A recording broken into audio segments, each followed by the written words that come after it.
이 추운 날씨 가운데서도 하나님께서 우리를 지켜주셨고 또 이렇게 교회에서 얼굴 뵙고 하나님 앞에 함께 예배 드릴 수 있게 된 것 너무너무 감사를 드립니다. 하나님 앞에 영광 돌려드립니다. 우리 잠시 인사로 교제하고 예배 드리겠습니다. 반갑습니다. 네, 반갑습니다. 예, 이제 하나님을 경외하는 마음으로 자리에서 다 일어서셔서 우리 1장 찬송함으로 예배를 드리겠습니다.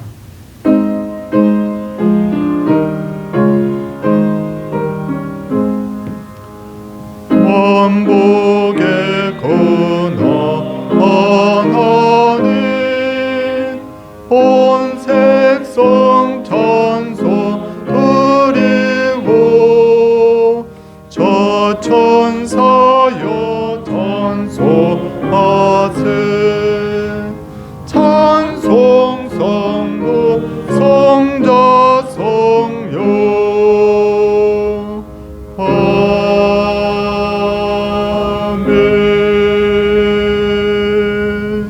자리에 착석해 주시기 바랍니다. 교도문은 십계명입니다. 주보를 봐주시기 바랍니다. 제1은 너는 나 외에는 다른 신들을 내게 두지 말라.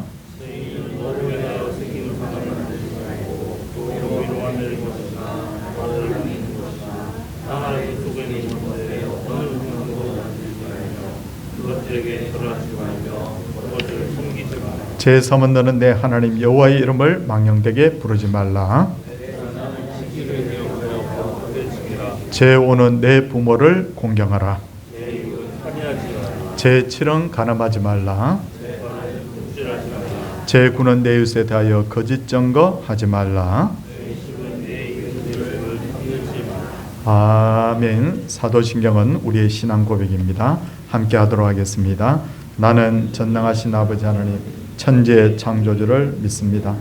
나는 그의 유일하신 아들 우리 주 예수 그리스도를 믿습니다. 그는 성령으로 잉태되어 동정녀 마리아에게서 나시고 본디오 빌라도에게 고난을 받아 십자가에 못 박혀 죽으시고 장사된 지 사흘 만에 죽은 자 가운데서 다시 살아나셨으며 하늘에 오르시어 전능하신 아버지 하나님 우편에 앉아 계시다가 거기로부터 살아있는 자와 죽은 자를 심판하러 오십니다. 나는 성령을 믿으며 거룩한 공교회와 성도의 교제와 죄를 용서받는 것과 몸의 부활과 영생을 믿습니다.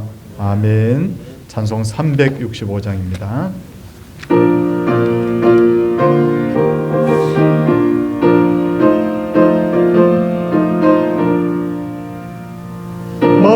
마음속에 근심 있는 사람 주 예수 앞에 다려라. 슬픈 마음 있을 때라도 주 예수께 아뢰라. 주 예수 앞에 다려라. 주 우리의 친구니 무엇이나 근심하지 말고 주 예수께 아뢰라. 눈물 나며 깊은 한숨 쉴 때 주 예수 앞에 아뢰어라. 은밀한 죄 내게 있더라도 주 예수께 아뢰라. 주 예수 앞에 아뢰어라. 주 우리의 친구니 무엇이나 근심하지 말고 주 예수께 아뢰라. 괴로움과 두려움 있을 때에 주 예수 앞에 아뢰어라. 내일 일을 염려하지 말고 주 예수께 아뢰라. 주 예수 앞에 아뢰어라. 주 우리의 친구니 무엇이나 근심하지 말고 주 예수께 아뢰라. 죽음 앞에 겁을 내는 자여 주 예수 앞에 아뢰어라. 하늘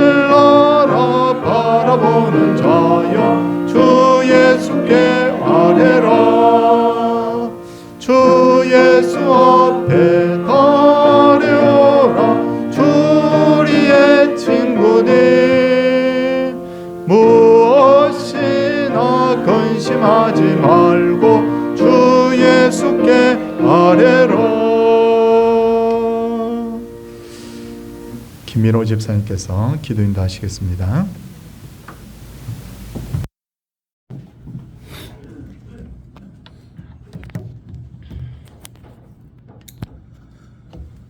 또 살아계셔서 온 세상을 주관하시는 하나님께 감사와 찬송, 영광을 드립니다. 이 시간 하나님 홀로 영광받는 예배가 되기를 간절히 소망합니다. 한 주간도 너무나도 많은 죄를 짓고 살았고 언제 지은지 알지도 못하는 죄가 너무도 많습니다. 아담으로부터 이어져온 저희의 모든 죄까지 모두 고백합니다. 하나님 용서해 주실 줄을 믿습니다. 하나님께서 새 옷을 주실 줄을 믿습니다.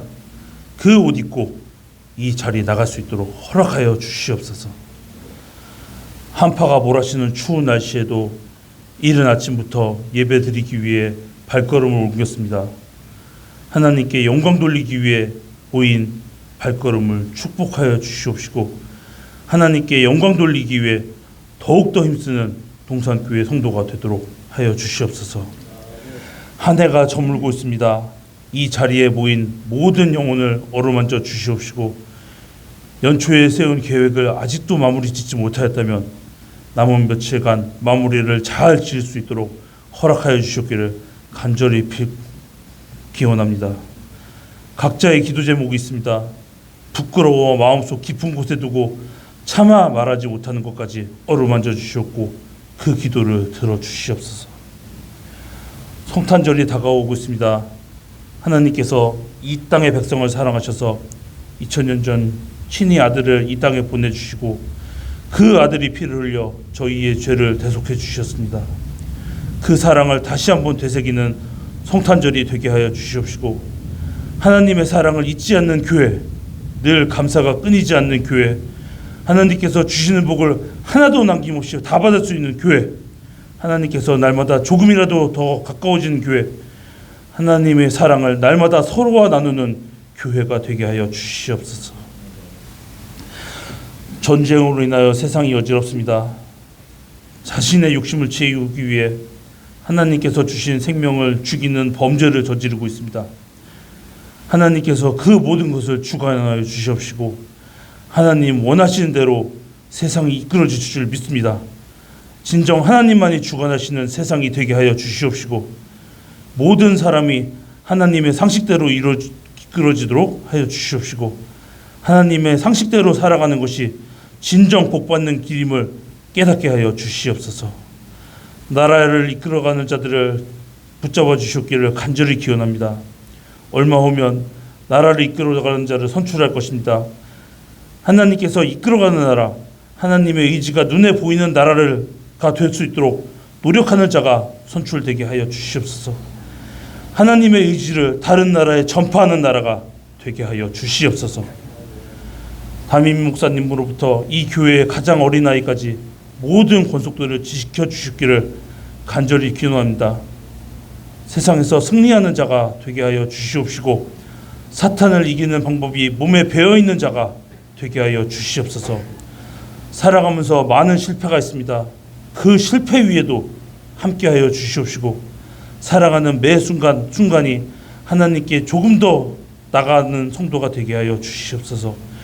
말씀과 동행을 허락하여 주시옵고 그 말씀을 주야로 묵상할 수 있는 시간을 허락하여 주시옵소서. 사회에서 신망받는 자가 되게 하여 주시고 그 신방이 전도로 이어질 수 있도록 하여 주시옵소서. 늘 모이는 데 힘쓰는 자가 되게 하여 주시옵시고 주일이면 언제나 이 자리로 발걸음을 옮길 수 있도록 축복하여 주시옵소서. 아파서 이 자리에 오지 못하는 일이 없도록 건강을 허락하여 주시옵소서. 목사님께서 전하시는 말씀 위에 함께하여 주시옵기를 간절히 빌고 기원합니다. 마음을 활짝 열어주시옵고 귀를 열어주시옵소서.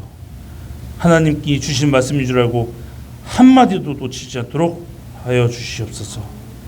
찬양대에 찬양을 흠양하여 주시고 하나님께 드리는 모든 영광 홀로 받아 주시옵소서. 교회를 위해 봉사하는 손길을 축복하여 주시고 복에 복을 더하여 주시옵소서. 교회를 위해 헌신하는 것이 하나님께 복을 받는 지름길임을 알게 하여 주시옵소서. 하나님 홀로 영광받는 예배가 되기를 간절히 비우며 이 모든 말씀 우리 구주 예수 그리스도 이름으로 기도합니다.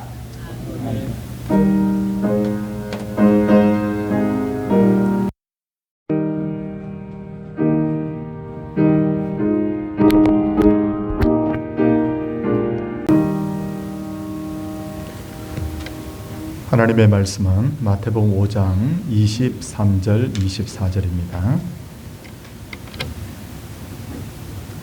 마태복음 5장 23절 24절 말씀.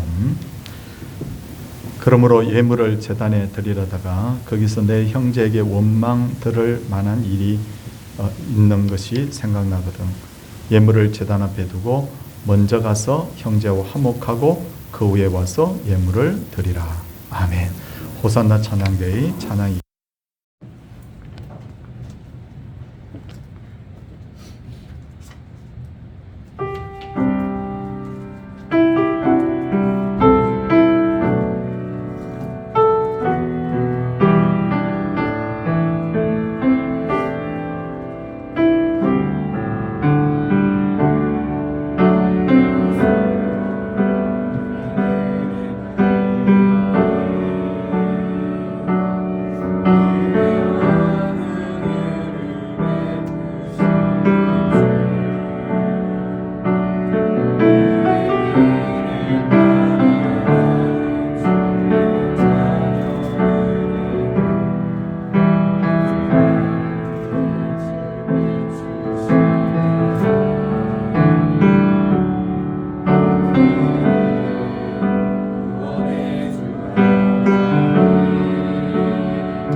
아멘. 지금부터 약 50년 전인 1970년대만 해도 우리나라 경제가 굉장히 어려웠었는데, 그때 참 초등학교를 들어갈 그때쯤 돼서 제 기억 속에 그 부모님에게 과자가 먹고 싶어서 10원만 주세요라고 했던 기억이 납니다. 그때만 해도 10원이면 이만한 눈깔 사탕 하나 정도는 살 수 있는 그런 시대였습니다.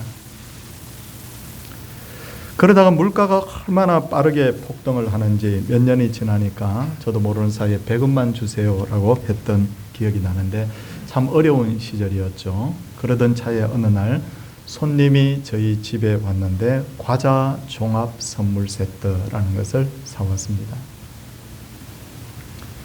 거기에는 약 10종류 내지 20종류 정도 되는 온갖 과자들이 들어 있었는데 그것을 확 받아 들고 보니까 정말 성경의 표현을 빌리자면 그 어린 나이에 꿈꾸는 것 같이 그렇게 행복했던 그런 시절이었습니다. 하나님의 아들이신 예수님도 이 땅에 오셔서 종합 선물 세트를 제자들에게 주셨는데 그것이 바로 마태복음 5장, 6장, 7장에 기록된 산상수훈인데 이것이 너무 귀한 말씀이라고 해서 사람들은 이것을 산상보훈이라고 부르기도 합니다.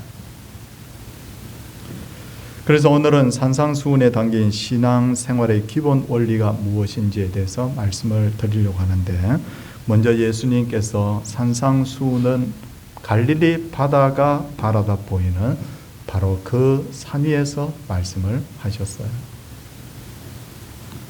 마태복음 5장 1절을 우리가 보게 되면 어떻게 성경이 기록되어 있느냐면 예수께서 무리를 보시고 산에 올라가 앉으시니 제자들이 나오는지라라고 그렇게 시작하는 것을 볼 수가 있습니다.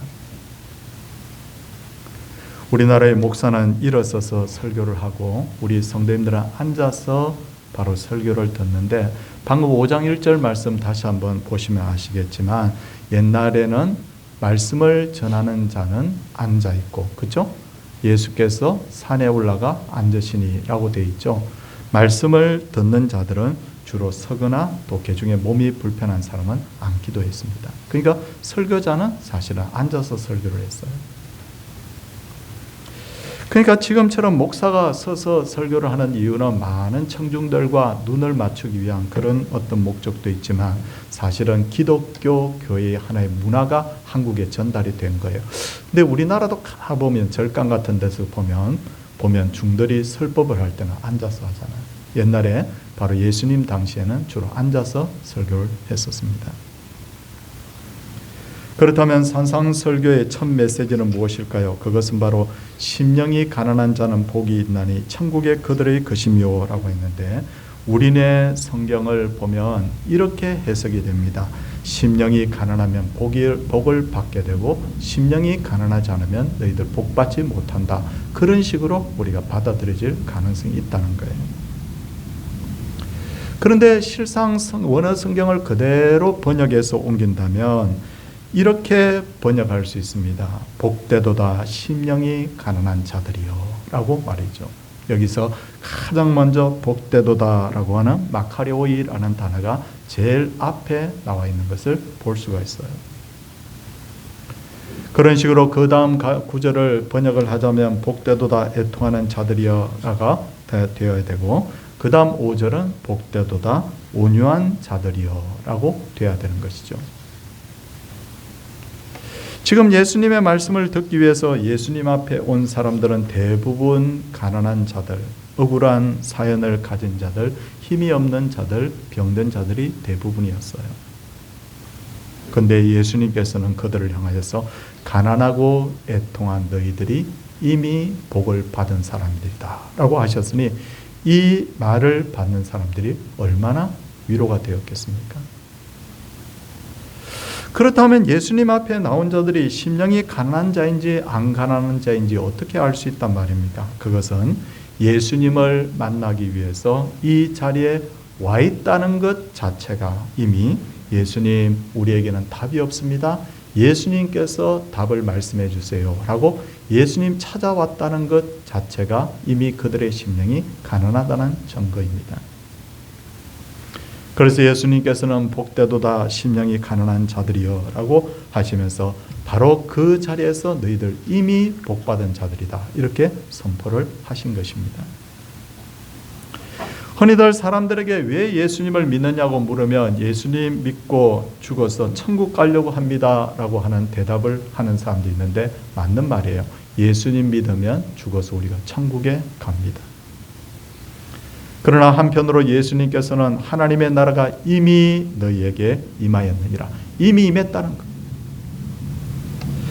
예수님을 믿는 순간에 이미 우리가 하나님의 백성으로서 천국의 삶이 시작되었다라고 그렇게 말씀하십니다.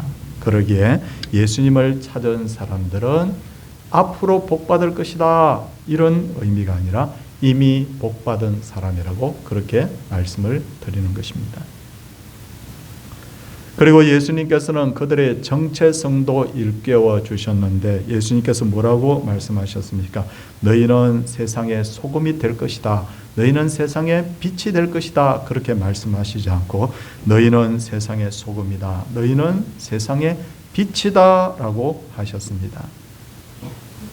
그 말씀을 들은 무리들은 아마 이렇게 생각했을 줄 몰라요. 우리가 무슨 소금이 된단 말입니까? 우리가 무슨 빛이 된단 말입니까?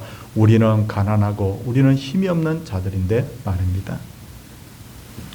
그런데 생각해 보십시오. 소금이 큽니까? 소금은 얼마 되지 않아요. 그리고 바다가 큽니까? 등잔 위에 있는 등불이 큽니까? 그 집이 큽니까? 당연히 소금보다 바다가 훨씬 크고 등불보다는 집이 훨씬 큼에도 불구하고 작은 소금이 바다를 짜게 하고 작은 등불이 온 집안을 환하게 비추는 것을 볼 수가 있어요. 가난하고 힘이 없고 병든 사람이라도 얼마든지 그들은 세상의 소금과 빛이 될 수 있다고 예수님께서 그렇게 말씀을 하신 것입니다. 이처럼 산상수훈은 너희들 가난해야 돼. 심령이 가난해야 돼. 그래야 복받아 라고 하신 하나의 율법으로 주신 말씀이 아니라는 거예요.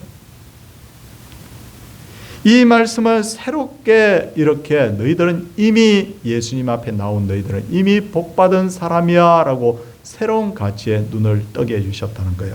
그래서 마태복음 7장 29절을 보면 이는 그 가르치는 것이 권위 있는 자와 같고 그들의 서기관들과 같이 아니함이니라.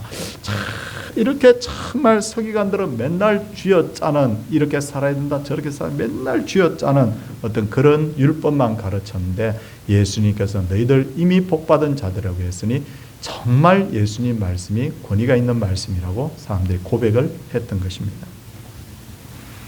그렇다면 예수님을 마음에 영접한 사람에게 가장 중요한 것은 무엇일까요? 그것은 삶의 우선순위가 바뀌어야 되는데 이 부분에 대해서 예수님께서는 산상소훈을 보시면 3번 먼저라는 단어를 사용하셔서 이 내용을 정리해 주신 것을 알 수가 있습니다. 오늘은 3번의 먼저가 무엇인지에 대해서 말씀을 드리겠습니다. 처음으로 먼저라는 단어가 등장하는 것은 예배와 관련된 것인데 오늘 5장 23절 24절 본문 한번 보시기 바랍니다. 뭐라고 말씀하십니까?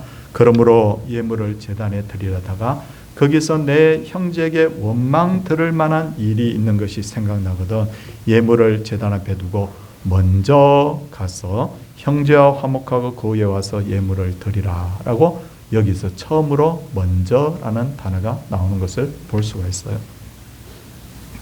이 말씀의 의미가 뭡니까? 주일날 교회에 왔는데 잘못한 일이 생각난다는 거예요. 내가 왜 그런 말을 그 사람이 했을까? 왜 그 사람에게 그런 상처를 줬을까? 내가 왜 그 사람이 그런 나쁜 행동을 했을까? 그래서 내가 예배 드리다가 헌금을 드리려다가 그것이 생각이 났다는 거죠. 그럼 뭐라고 말씀하십니까? 예물을 거기다 두고 가서 먼저 가서 형제와 화목하고 그 다음에 예물 드리라고 하죠. 그러면 저는 이것을 현실적으로 적용해 본다면 이렇게 될 가능성이 있어요.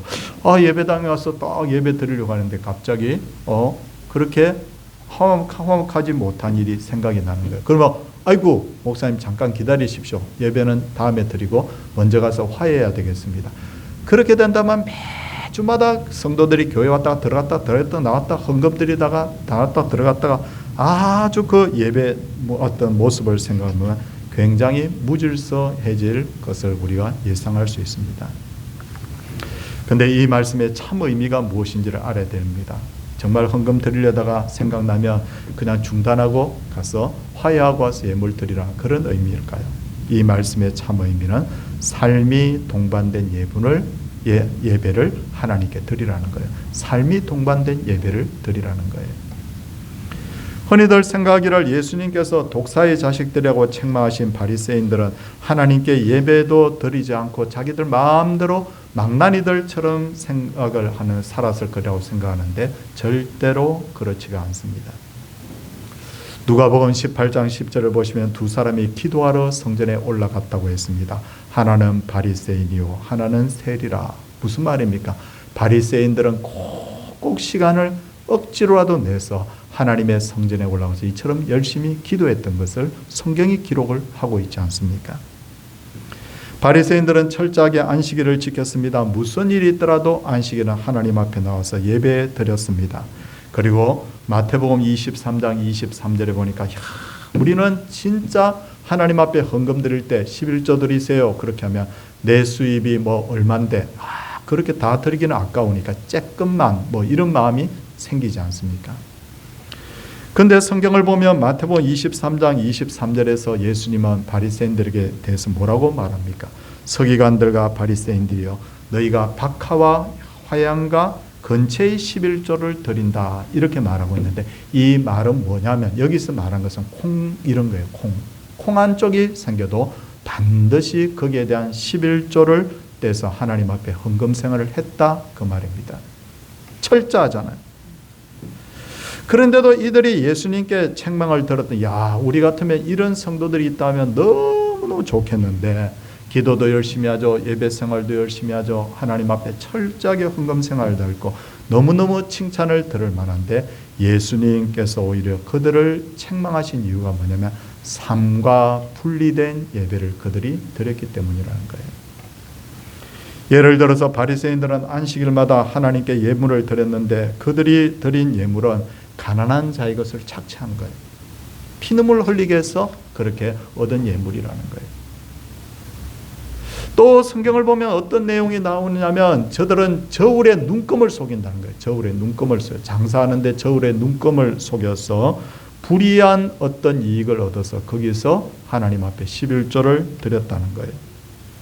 하나님께서 불의의 그 예물을 하나님 기뻐하지 않거든요.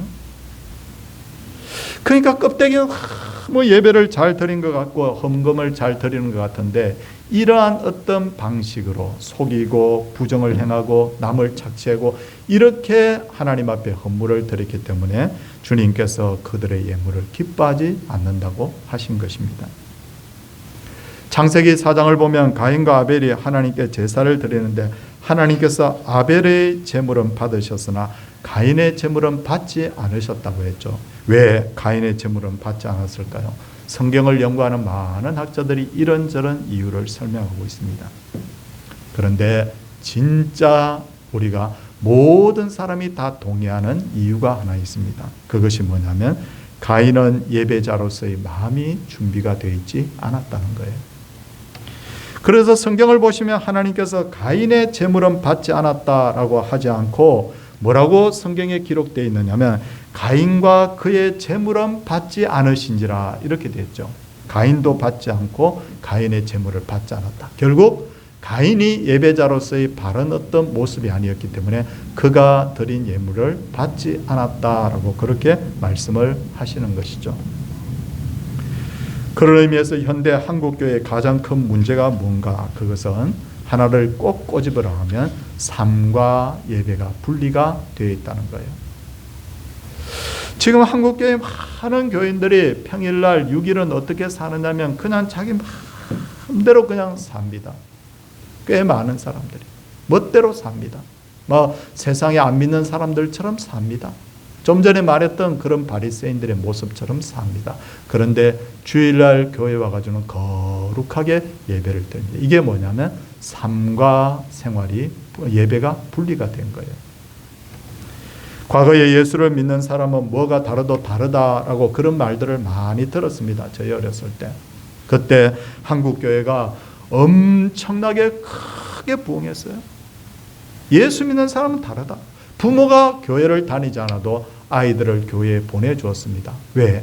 교회에 가면 너무 좋은 것을 많이 배운다는 것이었죠. 그런데 언제부터 한국 교회가 침체를 하기 시작했습니까? 야, 예수를 믿는 사람이나 안 믿는 사람이나 다 똑같아. 언제부터인가 예수 믿는 사람들이 더 아닌 것 같아. 이런 말이 딱 시작되면서 한국 교회가 침체의 늪에 빠지기 시작했다는 것을 우리가 관가하면 안 된다는 거예요. 초대 예루살렘 교회를 보시면 사도행전 2장 47절 말씀입니다. 제가 한번 읽도록 하겠습니다. 하나님을 찬미하며 또 온 백성에게 칭송을 받으니 주께서 구원받는 사람을 날마다 더하게 하시니라. 초대 예루살렘 교회의 부흥의 비결이 뭡니까? 온 백성에게 다 칭찬받았다는 거예요. 예수 믿는 사람 정말 특별한 사람들이야. 이렇게 사람들이 칭찬하니까 이 사람들이 교회로 몰려들고 그렇게 되었다는 거죠. 예배는 반드시 어떻게 돼야 됩니까? 삶과 함께 드려져야 된다는 것이죠. 이것이 뭐냐면 산상수훈에서 말씀하신 첫 번째 먼저라는 내용입니다. 그 다음으로 먼저라는 단어가 등장하는 것이 어디입니까? 마태복음 6장 33절입니다. 마태복음 6장 33절에 보니까 어떤 내용이 나오느냐면 그런즉 너희는 먼저 그의 나라와 의를 구하라. 그리하면 이 모든 것을 너희에게 더하시리라 라고 그렇게 말씀을 하고 있습니다. 이 말씀의 배경이 뭐냐면 물질과 관련된 설교를 하시다가 이 말씀을 하시는 거예요. 그런데 마태복음 6장의 물질과 관련된 말씀에 가장 많이 등장하는 단어가 뭘까요? 그것은 바로 염려라는 단어입니다. 마태복음 6장을 쭉 한번 펴보시기 바랍니다. 마태복음 6장을 쭉 펴면 거기에 물질과 관련된 설교를 하시잖아요. 그렇죠? 그런데 거기에 보니까 염려라는 단어가 얼마나 자주 등장을 하느냐면 전부 6번 등장하는 것을 볼 수가 있어요. 25절 보십시오. 25절에 보니까 거기에 보니까 제일 끝부분에 보니까 몸을 위하여 무엇을 입을까 염려하지 말라라고 그렇게 염려라는 단어가 나옵니다. 27절 보십시오. 27절에도 보니까 너희 중에 누가 염려함으로 그 키를 한 자라도 더할 수 있겠느냐 나옵니다. 28절에도 염려가 나오고 31절에도 염려가 나오고 34절에는 두 번이나 염려라는 단어가 나와요. 굉장히 짧은 말씀인데 여기에 6번이나 염려라는 단어가 나오는 것을 볼 수 있어요. 어떤 학자가 이 성경에 있는 염려하지 말라는 단어를 세어보니까 366번이랍니다. 366번. 그래서 저도 도전을 해봤죠. 정말 366번 나오는가 세봤는데 근데 꼼꼼하게 셀 수가 없어요. 단기적으로 빠르게 셀 수가 없어서 대충 세어봤는데 한 것 비슷하게 제가 보니까 나오는 것 같아요. 염려하지 말라는 단어가 366번이다. 그런데 이 학자는 이렇게 설명했습니다. 매일마다 하나님은 한 번씩 염려하지 말라고 하신 것이다.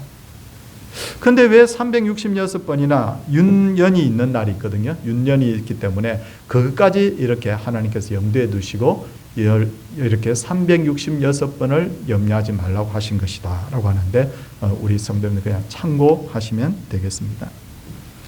그렇다면 왜 염려하지 말라고 하신 걸까요? 거기에는 두 가지 이유가 있다는 거예요. 뭡니까? 6장 25절을 한번 보겠습니다.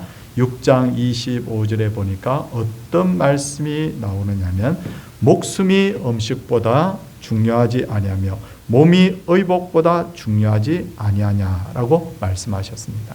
무슨 말입니까? 목숨과 몸을 하나님께서 공짜로 주셨던 그 하나님이 너희 그 몸을 위하여 먹고 입을 것을 당연히 주시지 않겠느냐? 염려하지 말라는 거예요. 하나님이 책임져 주신다는 거예요. 혹시 우리 성도님들 지금까지 살아오면서 가만히 생각해 보십시오. 살아오면서 혹시 여러분들 아는 분들 중에 굶어 죽은 분이 있습니까? 혹은 겨울에 얼어 죽었다는 분이 있습니까? 정말 옛날에 정말 특이하게 그렇게 혹시 굶어 죽거나 얼어 죽은 분이 있을지 모르지만 아마 모르긴 해도 99.9%는 아마 없을 거예요. 그렇죠? 만약에 우리 대한민국에서 어젯밤에 누가 굶어 죽었다 그러면 온 매스컴이 아마 날릴 거예요. 이 대한민국이 지금 어떤 나라인데 굶어 죽고 얼어 죽는다는 말이냐. 이렇게 말이죠. 굶어 죽고 얼어 죽지 않습니다. 왜냐하면 특별한 경우가 아니면 하나님께서 술을 곤드레 만드레 먹고 저 골목길에 쓰러져 있지 않는 이상 굶어 죽고 얼어 죽을 일이 거의 없다는 거예요. 그렇잖아요. 그런데 사탄은 어떻게 합니까? 계속해서 사람들을 불안하게 하는 거예요. 마치 굶어 죽고 얼어 죽을 수 있느냐. 그래서 어떻게 합니까? 뉴스를 틀어보면 노후의 생활비가 얼마나 듭니다. 이거 없으면 얼어 죽고 굶어 죽을 것좀 자꾸 사람들 불안하게 하는 거예요. 그래서 자신감을 잃어버린 우리 청년들이 나 혼자 살기도 힘든데 결혼은 무슨 결혼 하면서 이제는 결혼도 하지 않습니다. 이 완전히 사탄의 꼬임이에요. 참으로 이상한 것은 모두가 아는 것처럼 우리가 과거에 가진 것보다 훨씬 많은 것들을 많이 가지고 있습니다.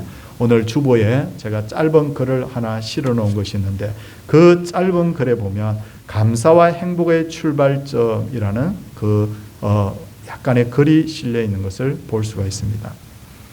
거기에 보면 뭐라고 기록되어 있느냐면 거기에 뭐라고 기록되어 있느냐면 과거에는 기본적인 생활 도구가 72개가 필요하고 꼭 필요한 도구는 18개였다는 거예요. 근데 현대에 이르러서는 기본 생활 도구가 500개고 절대 필요한 도구는 50가지가 넘는다고 합니다. 이게 엄청난 거예요. 사실 생각해 보면 꼭 필요한 것 아닌 것도 사실은 우리가 가지고 있는 것이 굉장히 점점 많아지고 있다는 것을 알 수가 있어요. 그렇죠? 한번 생각해 보세요. 꼭이라는 단어를 붙여서 옛날에는 냄비에다가 솥에다가 밥해 먹다가 지금 전기밥솥 꼭 있어야 돼요. 그렇죠? 옛날에는 라디오 하나 있으면 되는데 지금은 텔레비전 온갖 거 텔레비전에 붙어있는 온갖 거 다 컴퓨터 다 있어야 돼요. 그렇잖아요. 엄청나게 많이 가지고 있어요. 저희가 어렸을 때는 저희 친구들 가정들 대부분에 보면요. 저희들 보면 어떤 일이 있느냐면 거의 단칸방에 사는 사람들이 굉장히 많았어요.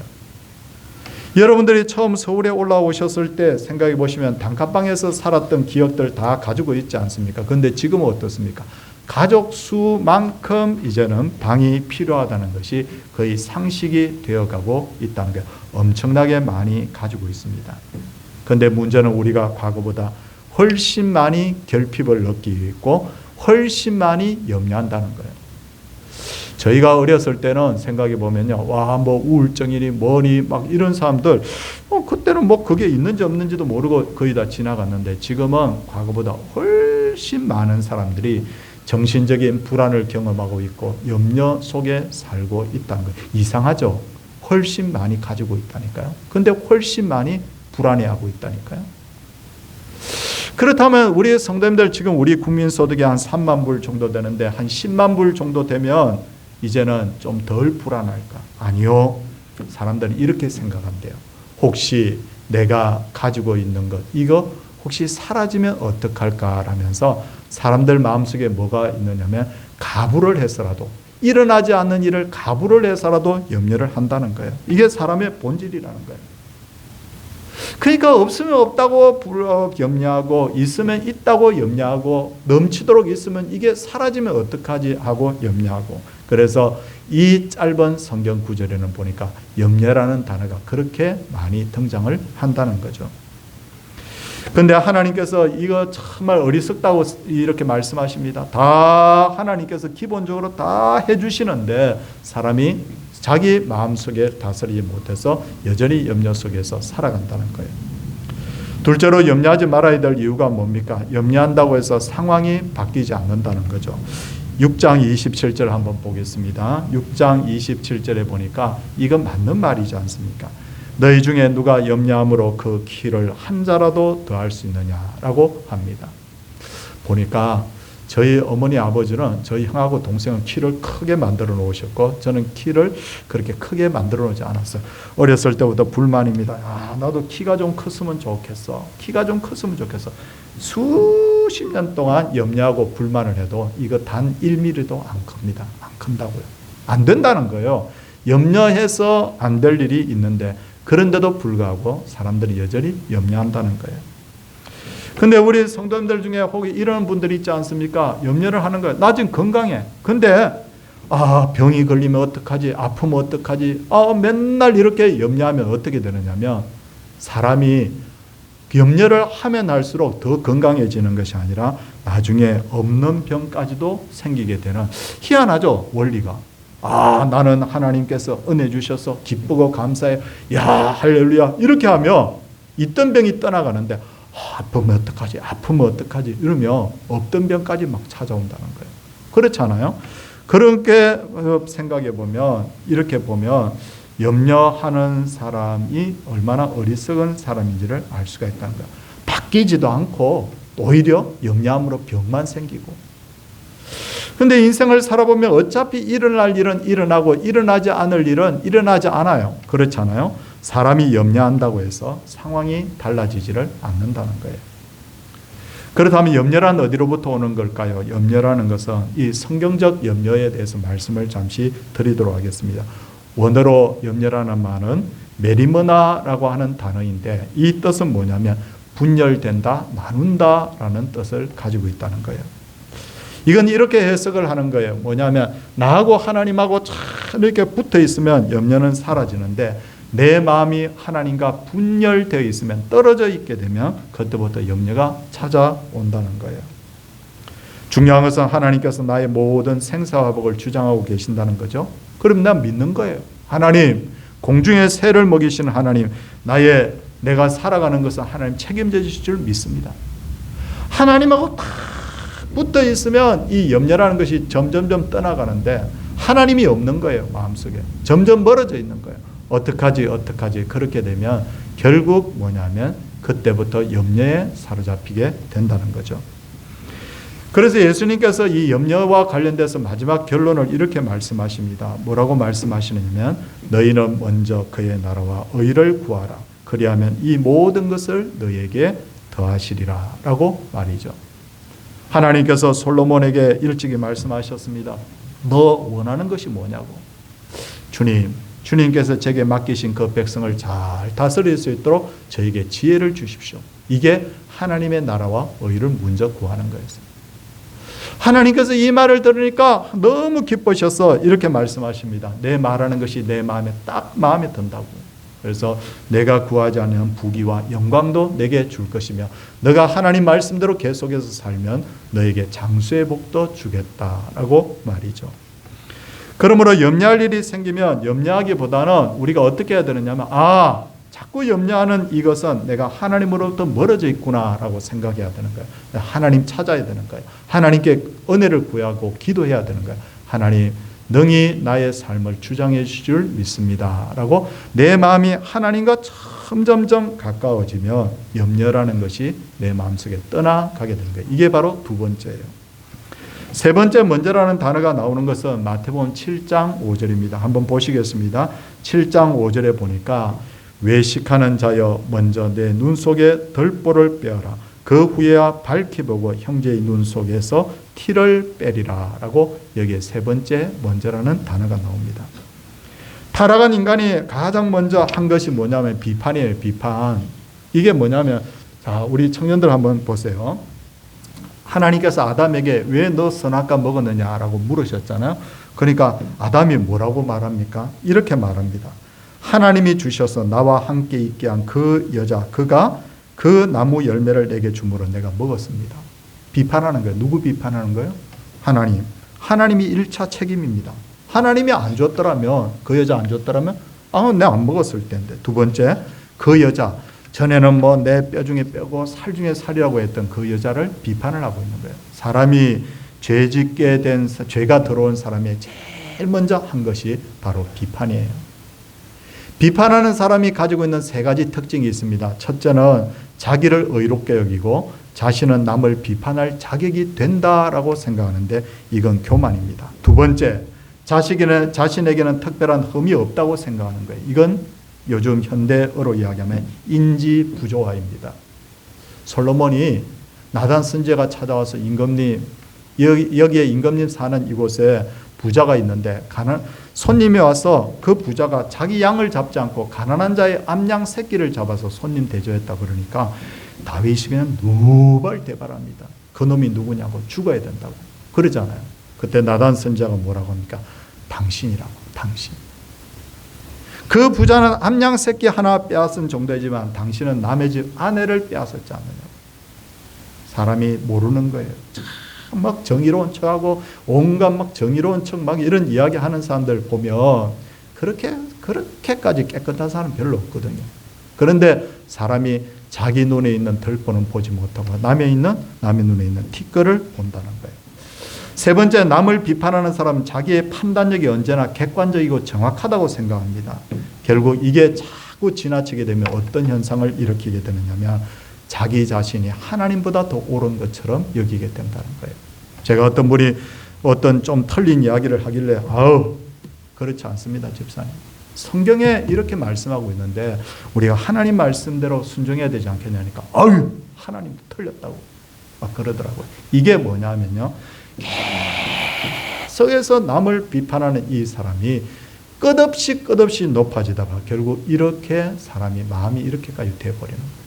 그런 사람들은 무슨 말을 해도 계속 비판합니다. 계속 비판하기 때문에 사실은 비판할 만해서 비판한다기보다도 자기 마음의 그 어떤 렌즈가, 안경이 이미 그렇게 잘못되어 버린 거예요.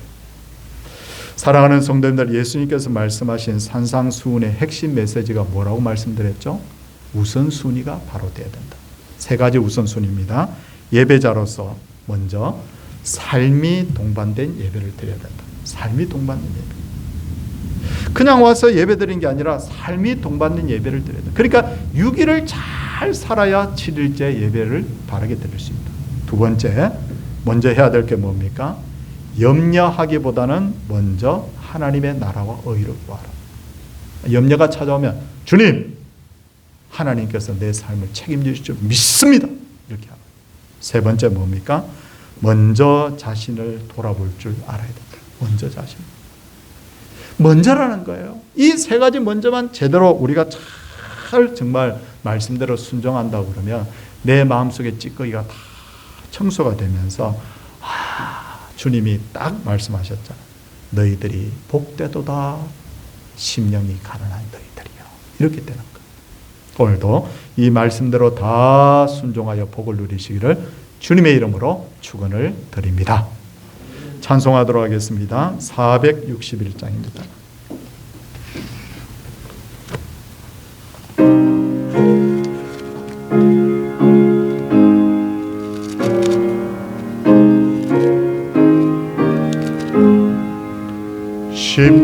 십자가를 질 수 있나 주가 물어보실 때 죽기까지 따르오리 성도 대답하였다.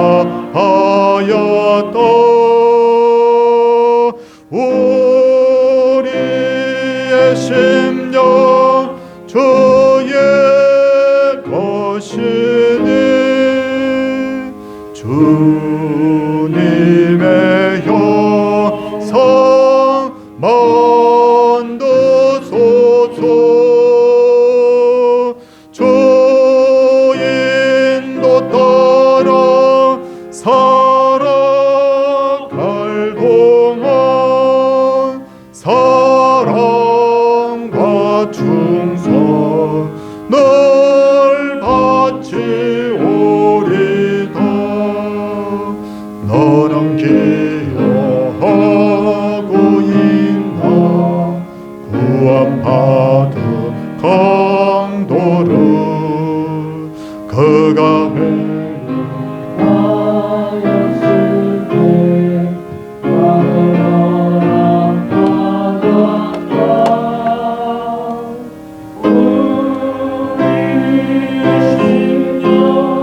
주의 거치니 주님의 영상 만드소서.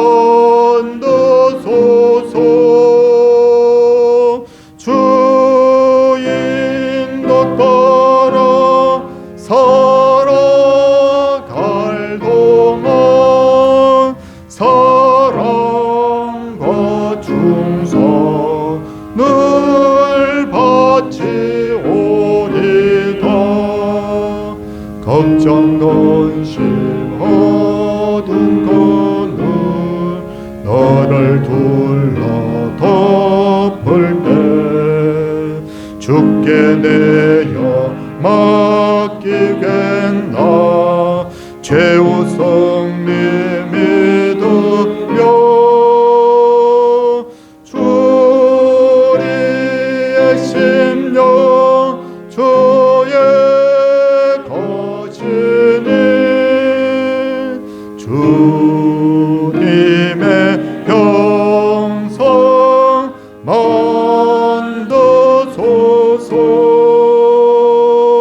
주 인도 따라 살아갈 동안 사랑과 충성을 바치오리다.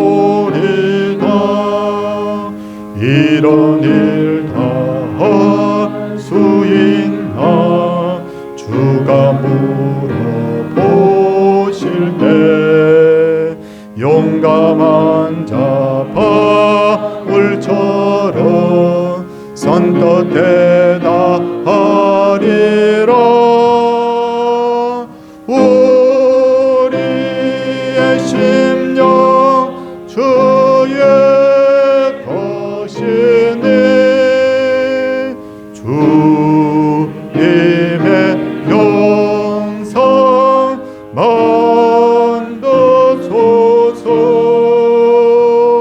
주 인도 따라 살아갈 동안 사랑과 충성을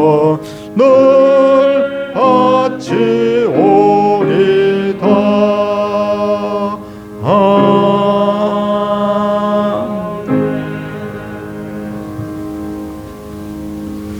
범사의 은혜로움을 감사를 드립니다. 주님의 자녀로 살아가는 기쁨을 알게 하여 주셔서 감사합니다. 천국 수만 가지고 날마다 승리하게 하옵소서. 귀한 예물들 드렸습니다. 하나님 앞에 기도하도록 하겠습니다. 주님, 세 가지 먼저라는 메시지를 우리가 마음에 새기기를 원합니다.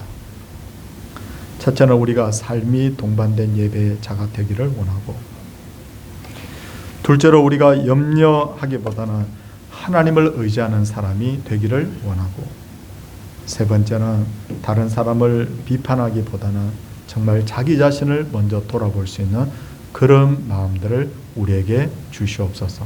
그래서 신앙과 생활, 신행이 일치되는 그런 신앙인으로 우리가 살아갈 수 있게 하여 주시옵소서.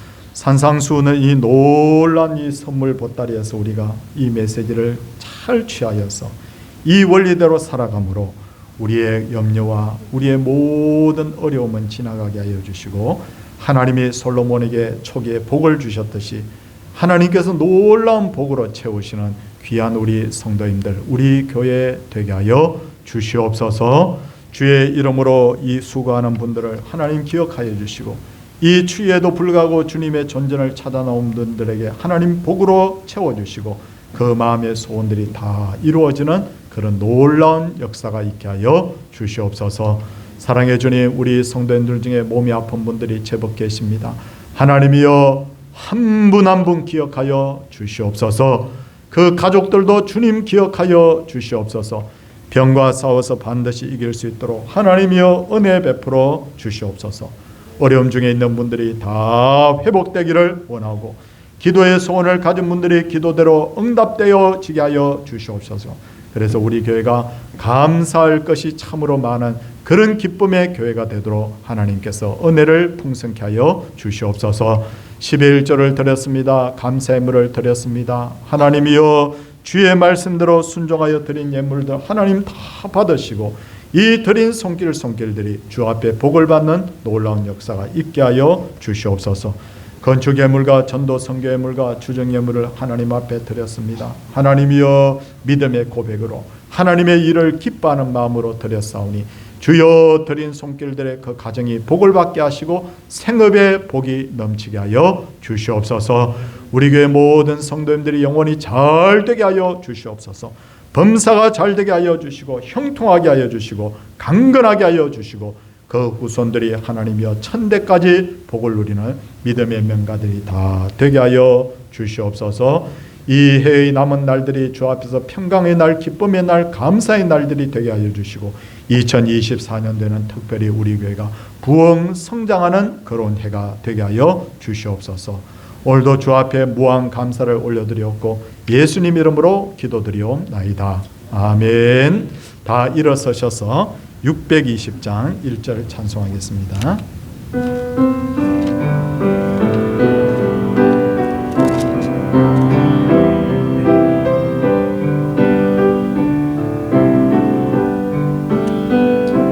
여기에 모인 우리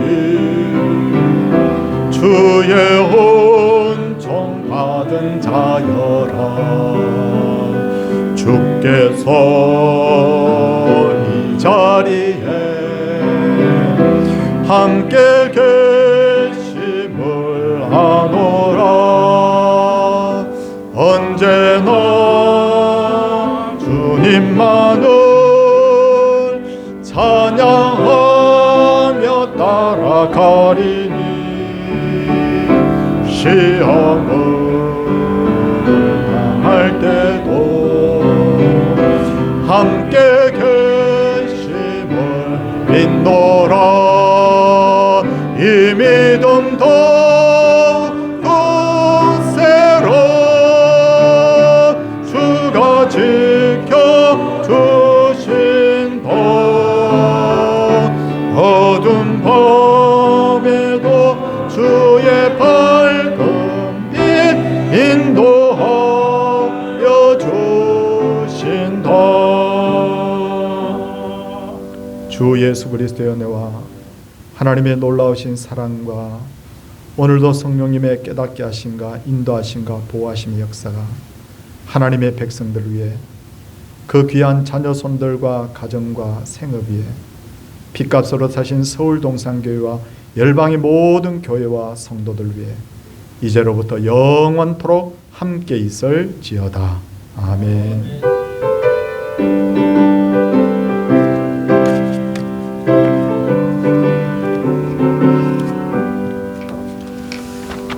네, 잠시 자리에 앉으시기 바랍니다. 오늘 3부 예배는 사회봉사위원회 헌신 예배인데 지난주에도 말씀을 드렸는데 우리 서울 중부노예 산하의 팀교회 강신명 목사님이라는 분이 계시는데 대장암 4기입니다.